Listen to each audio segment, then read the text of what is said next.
In the decades following the establishment of the People's Republic of China, China becomes increasingly militant. Its leader is bent on showing China's place in the world. Mao Zedong. But at the height of the Cold War, a key ally will turn enemy: India. In 1959, Mao launches a personal attack on Indian Prime Minister Jawaharlal Nehru. The issue of Tibetan independence rips the alliance apart. By 1962, a bitter border war turns India from friend to foe. Even today, these events remain sensitive topics. Both sides disagree on what happened. But for the first time, we will hear personal accounts from the men who served in China's People's Liberation Army. This is the story of Mao's Cold War with India.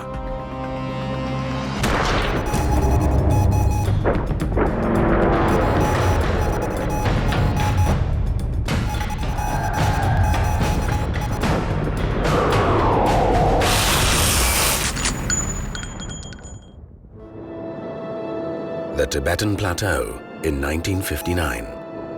In one of the world's highest and most remote regions, tension is brewing. 20-year-old Wang Shiyao is a new recruit in the People's Liberation Army. 我叫王世尧，现年72岁，我是58年从扶贫草群中学参军的。当时那个参军，大家都踊跃报名的，因为这个对当兵这个人思想呢，也就是对这个当兵很崇拜。 Wang serves for barely 3 months when a rebellion breaks out in Tibet. This is a catalyst that will set India and China on a path to a border war. 当时我没有多少了解，对这个当兵到底还是咋弄啊？那这主要考虑的是没有点子，和平兵。 Isolated by the world's highest mountain ranges, Tibet lies in the southwest of China and to the north of India.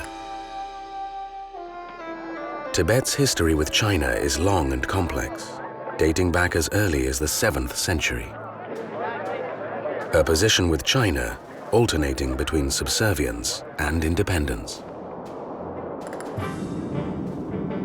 By the 20th century, Tibet considers itself autonomous. But in 1949, things change with the founding of the People's Republic of China. The top leader in China wants to stamp China's sovereignty on the region. Party chairman Mao Zedong.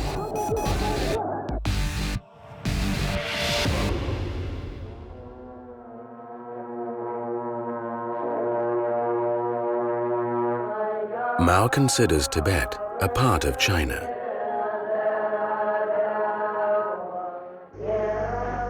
He sends a massive force of troops into the region. Over the next 9 years, Beijing reasserts its control. But by 1959, Tibet is on the verge of a rebellion. 1959年是4月左右，那部队上已经动员了，因为西藏高级、西藏军区。 还会把那西藏军区还包围了。 Mao blames the rebellion on the upper class of Tibetan society, labeling them reactionary. He claims the rebellion is an internal dispute and forbids any foreign interference. But one of Tibet's neighbors is closely following the clampdown: India. This is how India views its borders with Tibet. They have suddenly become India's borders with China. This rebellion won't just upset China's internal affairs. It will taint India's and China's relationship forever.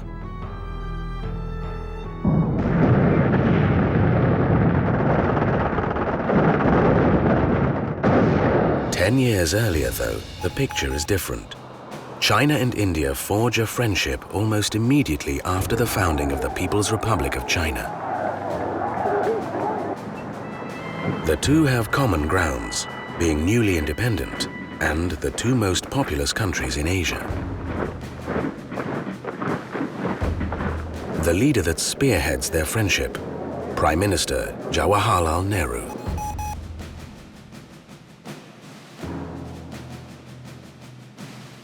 Nehru 是印度独立后第一任领导人，就是他长期担任印度的总理。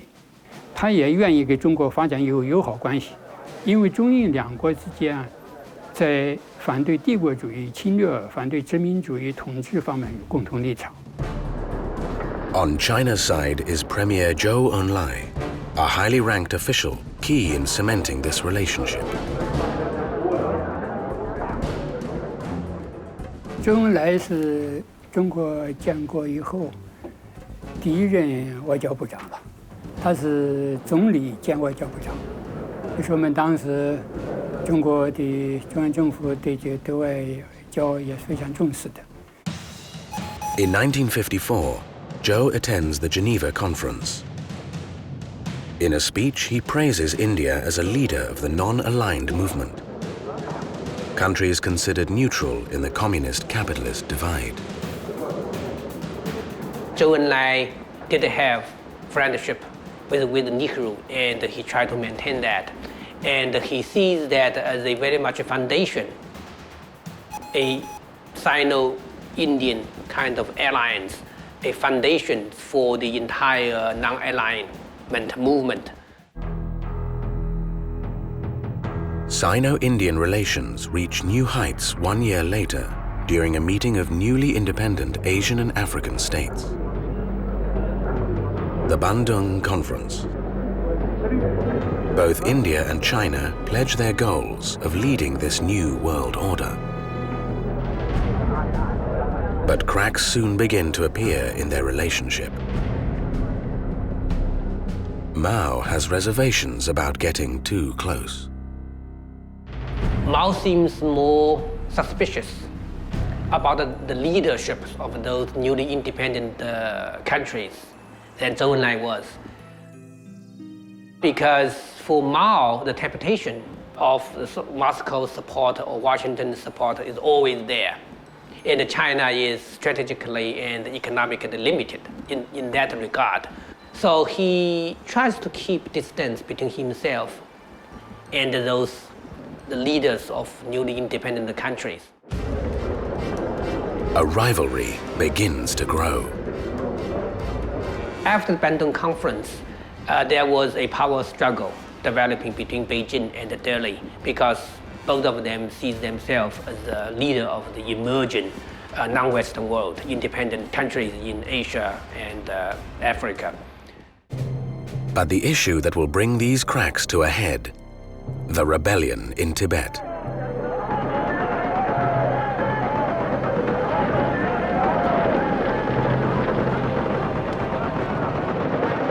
As China's army clamps down, Beijing extends its political and military control to Tibet's entire territory. 在这之前，中人民解放军一直没有到边境，因为西藏地方嘛，由西藏地方来管辖，就没有真正把部队严格布置在边防地区。China has two contested borders with India, an eastern and a western sector. In 1914, Britain and Tibet signed a treaty stating the McMahon Line, the boundary separating Tibet and India. But China has never recognized this treaty. It claims the border lies 90,000 square kilometers further south. China also disputes India's claim to land in the west, an area called Aksai Chin. During the 50s, Beijing builds a key highway across Tibet. It cuts across Aksai Chin. The Xinjiang-Tibet Highway is a crucial artery for China's troops into Tibet. In 57, when they discovered that the road from Xinjiang to Lhasa had been built through Aksai Chin, which India had considered its territory in the western sector, India realized that there needed to be a more active policy of trying to occupy these areas, trying to show presence on these areas. And the Chinese had moved closer to the boundary with India because of the uprising and the disturbances in Tibet. So it was inevitable that the two sides would come into contact. With the border in contention and troops stationed on both sides, blood will soon spill. China's army has remained in Tibet since 1950. Its neighbor, India, is tense as thousands of Chinese troops pour into Tibet.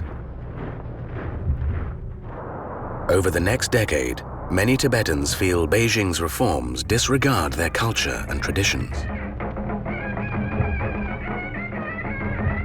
By 1959, Tibetan objection to China's policies has reached boiling point. In March, rumor spreads that Chinese authorities plan to abduct the Dalai Lama to Beijing. Hundreds of thousands of Tibetans surround his palace to protect him. Rumors that the Dalai Lama was going to be taken were instantly and uncritically accepted, and that indicates that there'd been a complete collapse of faith or trust between Tibetan people and the PRC. Mao predicts there will be massive rebellion in Lhasa. But he doesn't view this as a crisis. He considers it an opportunity. Mao certainly had a very different personality, personal character that many other people don't have. Mao has a combination of a strong-willed person. He's ambitious, he's ruthless. The sort of siege mentality to Mao is also good because you can utilize a crisis situation to motivate, to encourage the people.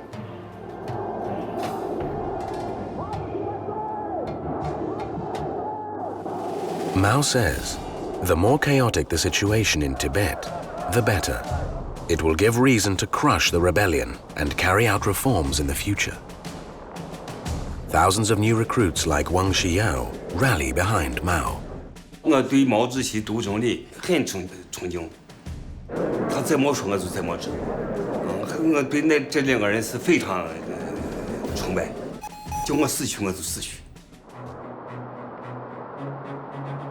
On the 19th of March 1959, China begins its crackdown on Lhasa. The army easily takes back the capital, but the rebellion spreads to the remote mountainous regions. For the next 3 years, Chinese troops scour Tibet for rebel strongholds.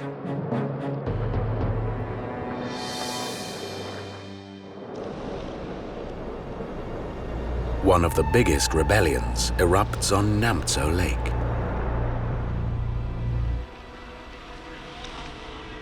Twenty-year-old Private Tian Du Lai barely makes it out alive. 所以说59年的7月6号下午，当时我们在那个纳木湖的东端湖边上正在做饭吃。突然是土匪要从我们的前方有人东端那会儿要逃跑。当时我们发现是600多敌人，600多敌人扑袭了以后，那目的就是不让他跑掉，把他消灭。当时呢，在追击敌人，其实向前进的时候啊，就这个地形啊。 就是也很复杂，但是那个雾很大，能见度很低。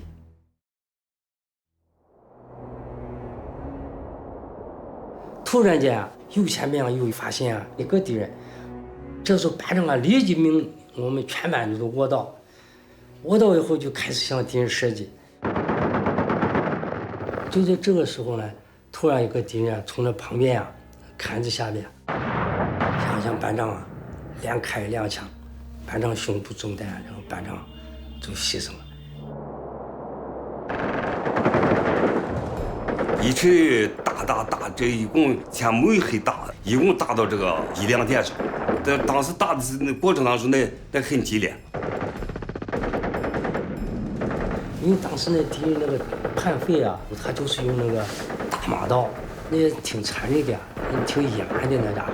左右2个敌人也向我同时包围了，我这一转圈，想跳出那个坑啊，我这条腿都拔不出来。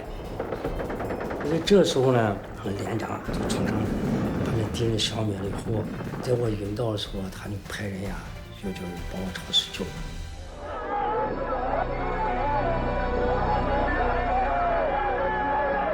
But across the border, India's public opinion is overwhelmingly sympathetic to Tibet. From the point of view of the Indian public, it has to be remembered that India has had long historical connections with Tibet, cultural, economic, religious. And so whatever the Chinese were doing in Tibet, especially religious suppression, were issues that affected the Indian public. But Mao does not understand why Nehru allows the Indian public to criticize China. That takes us to the heart of one of the biggest problems in this conflict. This tendency on the part of Mao to assume that other statesmen would do as he did. And if they weren't, then there must be some ulterior motive or some hidden agenda. He made a rather glib assumption that Nehru had a similar degree of control or influence over the expressions of Indian opinion. At a public demonstration in New Delhi, India's public sympathy toward Tibet even irks Premier Zhou Enlai. But the Chinese Communist Party decides to lie low, waiting for the right time to settle the score. As the violence in Lhasa worsens, the Dalai Lama fears for his life. Disguised as a soldier, he flees to India. Thousands crowd the railway station in New Delhi to welcome the Dalai Lama. There are shouts of, "Long live Tibet's freedom." But according to China's official line, the Dalai Lama was hijacked by Tibetan rebels. In India, he is granted asylum. Mao is furious.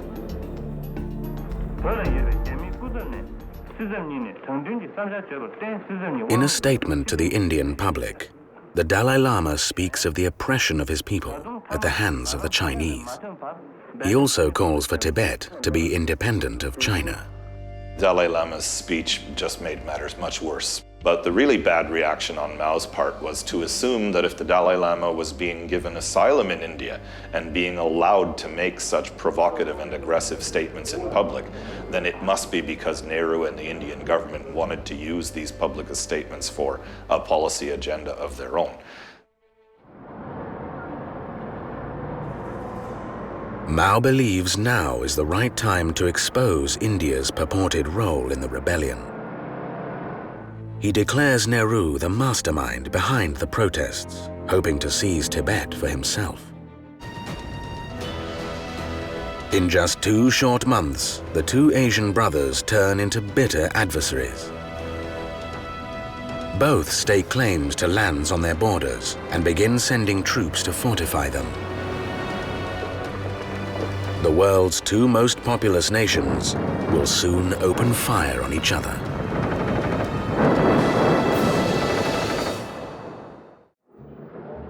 March 1959. Mao claims the Indian Prime Minister Jawaharlal Nehru is behind the Tibetan rebellion. Nehru, on the other hand, is worried about an expansionist China. These differences will soon expose their border disputes to the world. The sheer geographical fact that there were undemarcated border regions right next to Tibet, this was a car accident waiting to happen. August 1959. Along the McMahon Line on the Sino-Indian border in Longju, a bloody clash breaks out between Chinese and Indian border garrisons. 双方开枪这个事件是中印之间在边界问上第一次出现这样的现象，所以引起了当时社会的国际上的重视。中印边界问题开始在这样突出去了。Then in October 1959, on the western section of the border at Kongka Pass.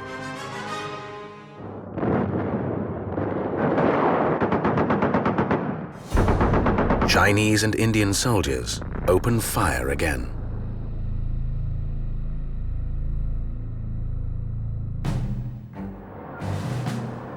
China's key ally is closely watching the deteriorating situation: the Soviet Union.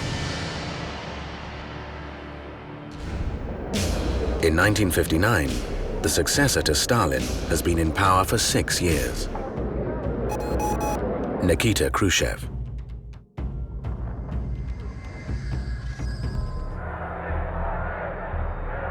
Throughout the Sino-Indian fallout, Mao feels Khrushchev hasn't been behind China. After Chinese and Indian soldiers clash, Khrushchev issues a statement regretting the tragic incident. Chinese leaders deem this a betrayal.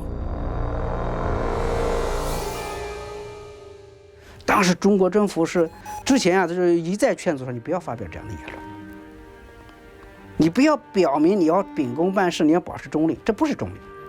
当一个共产党的国家和一个非共产党的国家，当一个社会主义国家和非社会主义国家发生争端的时候，你本来你是共产党国家，你也是社会主义国家，而且你和另外一个共产党国家是盟友关系，你反而不站在他身边，你反而说保持中立，本身就是一种背叛。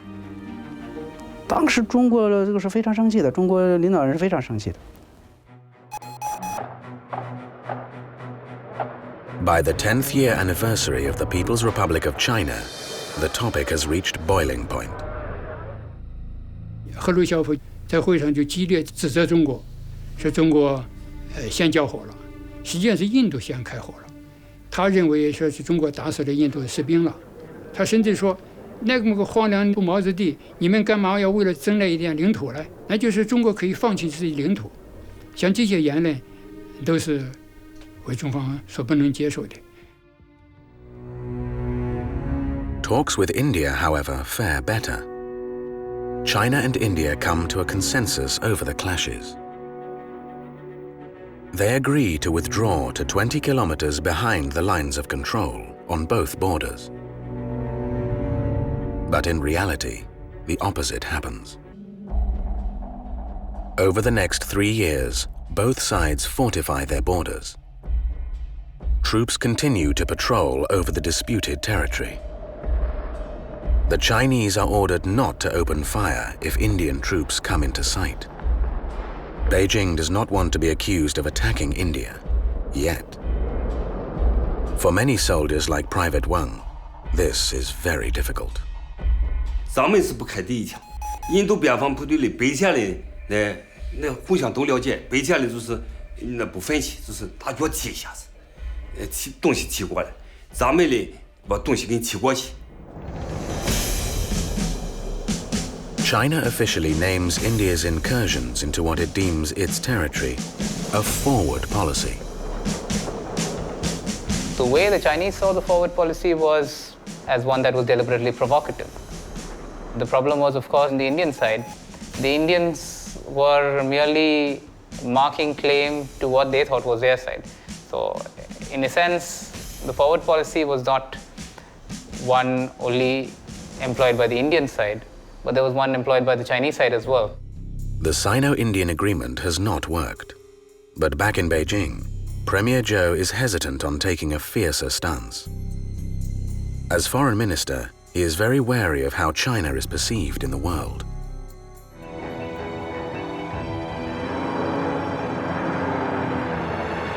In just 10 years, China has fought wars in Korea, the Taiwan Straits, and Vietnam.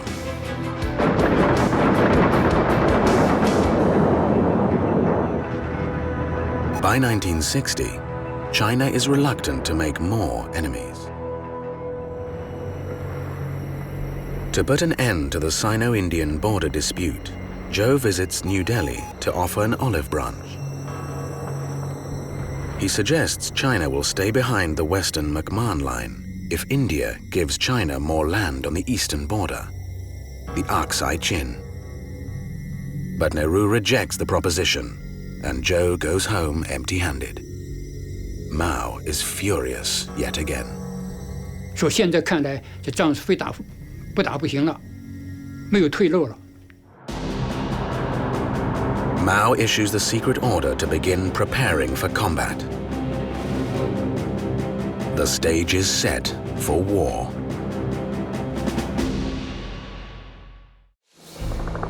The year is 1962. For 3 years, China and India have been in a stalemate over their border disputes. Troops on both sides have sporadically opened fire. But in September, an event provokes an all-out Chinese attack.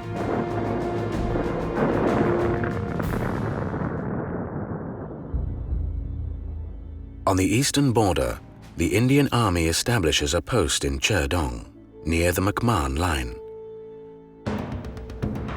The Chinese consider this their territory and surround the post. The Indian commander reports they are facing 600 Chinese troops. But to this day, Beijing claims there were only 60.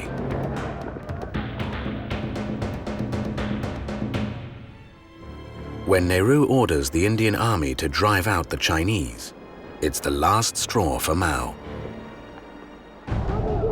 He issues a top-secret order for a coordinated attack across both borders. The People's Liberation Army, or PLA, has been well prepared for this. Beijing has considered this war inevitable since 1960.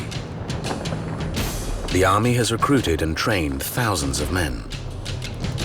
One of them is Private Ren Linshan. 我叫任林山，是1961年应征入参军。参军前在西安一期工业专科学校学习，还有1年的时间就毕业了。 In preparation for battle, Ren learns Hindi, North India's main language. 9月初，让我到西部去学习战场喊话。最关键的，印度官兵们，你们侵占了我们的俄国领土。 Ren puts his words to use just 1 month later. He is sent to the border on the Eastern Front. 上战场的第一个命令，在13号晚上的宣布，就是这样上的战场的，说车了什么东西来说都安排好了。第二天早晨9点钟准时上车，其实成了4、5天、5、6天时间。 拉到前线，其他兄弟部队来说，也有道的，都在那山背后来说，原始森林里面埋伏着，不允许生火，不允许走枪，不允许走火，不允许高声喊。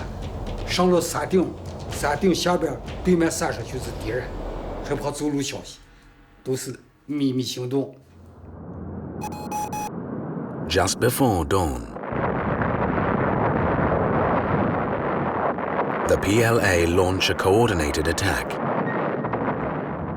当第一发信号弹打上去了以后，那整个来说几十里路都能看见，那是为炮兵来说指挥信号。第二发信号弹一吃膛，这山顶上东西这几百枚大炮还是几千枚大炮，第一发炮弹里跟着第二发信号弹就开始了。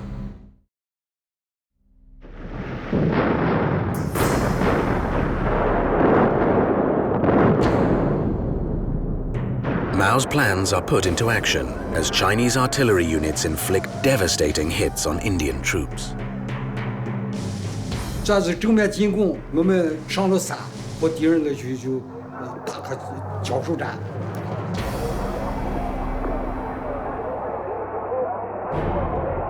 At the same time, infantry units are deployed to flank and encircle Indian units. It's a successful battle-tested technique invented by Mao during the Long March.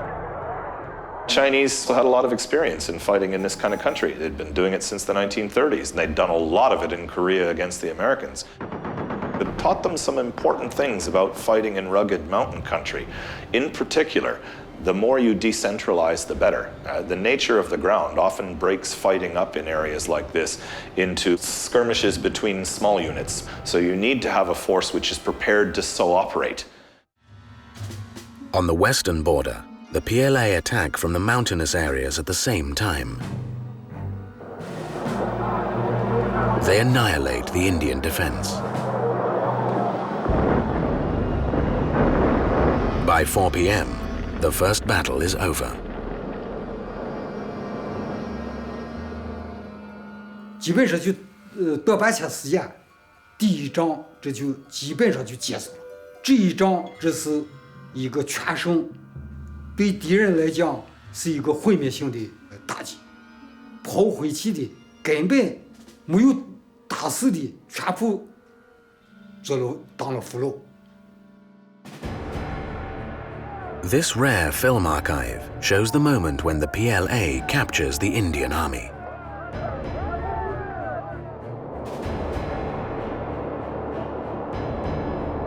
In a matter of days, the Chinese capture other strongholds at Cherdong and Kibitu on the eastern front, and strongholds around Pangong Lake on the western front.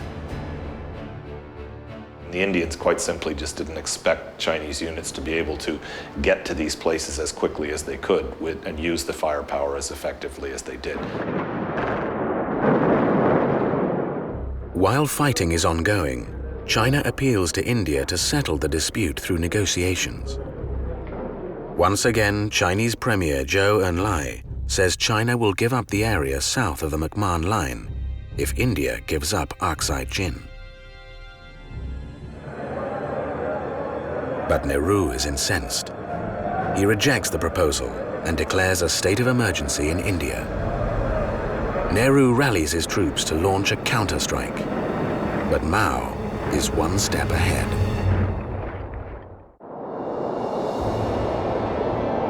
The year is 1962. A border war ensues between India and China.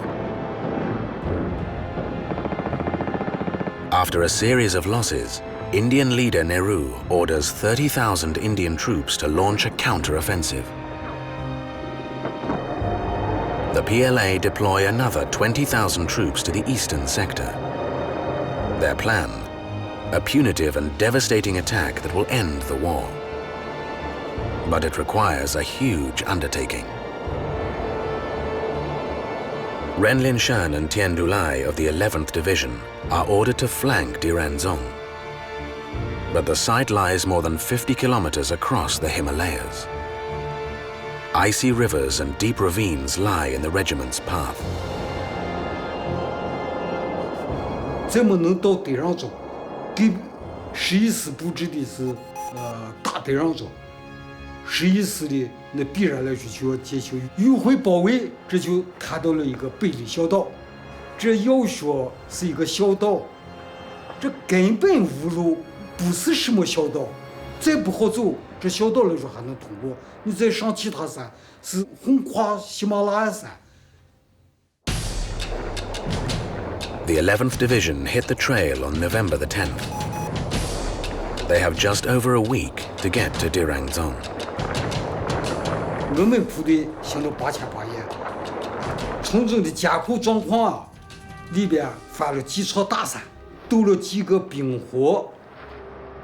要备够10天的干粮，武器弹药是加配，负重一般的都超过60斤到80斤，没有喝过一口开水，没有睡过10分钟以上的觉，没有吃过一顿热饭，那总统来说就没有做饭啊。 那战士到了非常疲惫的情况下，但是上边不是给命令叫停顿，也不叫休息。稍微一慢一会儿，有的人就是正常性就盼走了呀，也就迷糊了。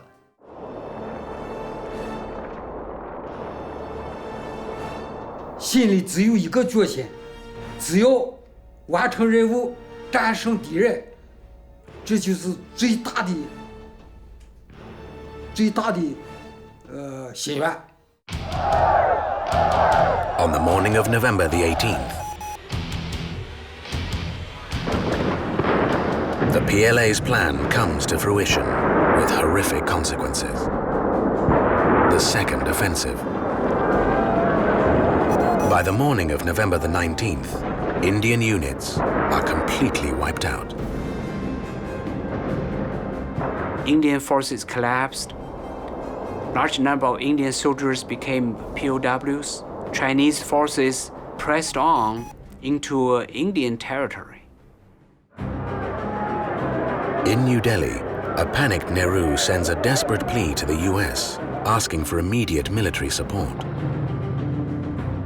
But unexpectedly, Mao orders a ceasefire. Chinese troops withdraw to 20 kilometers behind the line of actual control. Pre-1959 positions. Nehru is perplexed. 中国为什么要撤退到既然取得全面胜利，为什么撤回原地了？并不想通过武力来占领领土。Mao is very wary of how China is perceived in this war.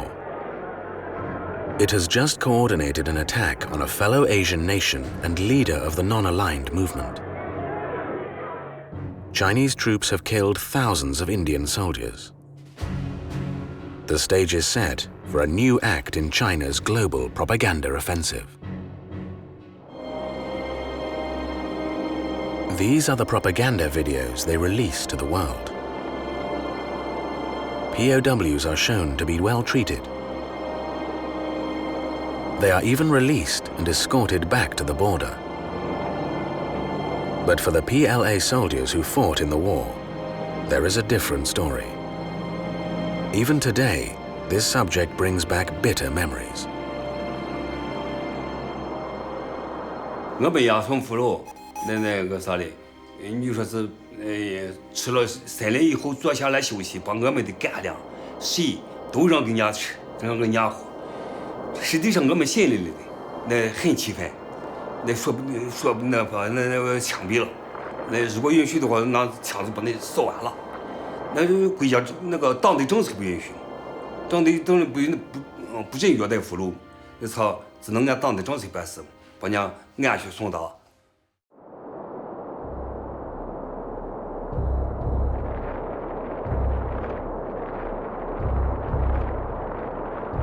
这咋能这样的决定呢？这打了胜仗，这认为这一点战利品还要交给，非常想不通。向后撤的过程中呀，头一摆看到旁边要给人家交的这些战利品呀，眼泪不由得唰的一下都流下来了。吃了这么大的苦，做出了这么大的牺牲，渐渐的打了胜仗。教会了的武器弹药，这就这样又和交给人家，这仗这不是咱们白打了吗？ Zhou sends a letter to Nehru claiming China has been acting in self-defense this entire time. There is no need for further military action as India, the aggressor, has been repelled, he says. 那么当时呢，是中国是不想把这场边界的冲突演变成两国的交战。 希望呢尽快解决。实际上打的这一场边界冲突目的不是为了打仗，是为了让印度的领导人坐到谈判桌前。当然，最后的这个目的也没有达到。But the politics of this war is more complex. And a lot of surprise, therefore, a lot of surprise and some consternation and a lot of discussion about just why China had stopped and where things would go next, and a burst of speculation which lasted for months on what this conflict, what effect it would have on relations between the different major powers. Mao's Cold War with India would have serious repercussions on its most important alliance. Soviet leader Khrushchev makes it no secret that he considers China the aggressor. With the seeds of distrust planted, China will lose its closest ally. November 1962. The People's Liberation Army have defeated the Indian Army and advanced further south. But instead of pushing further, Mao pulls back his army, and they retreat to 1959 lines. But relations with India will take decades to normalize. To this day, China has not settled its border disputes with India. The lines of actual control, or the LAC, remain heavily fortified. On the Chinese side, there's been a lot of infrastructure development, and this is one of the reasons why the Indians are even more worried today about what the Chinese are doing along the boundary. The Indians have started moving into territories close to the LAC because given China's military modernization, there are fears in India that India will be caught unprepared once again. So there is this massive military modernization process on both sides and movement of troops closer to the LAC. For the Chinese veterans who fought in the Sino-Indian conflict, the Cold War was a dangerous era, a period filled with sacrifice and suffering. 通过当兵，通过打仗，这是我一生很重要的一个我个人的一个历史阶段。这两个战斗对我是影响极大，是我一生没经过的，也锻炼了我，淬炼了我，对意志起到了很大的锻炼。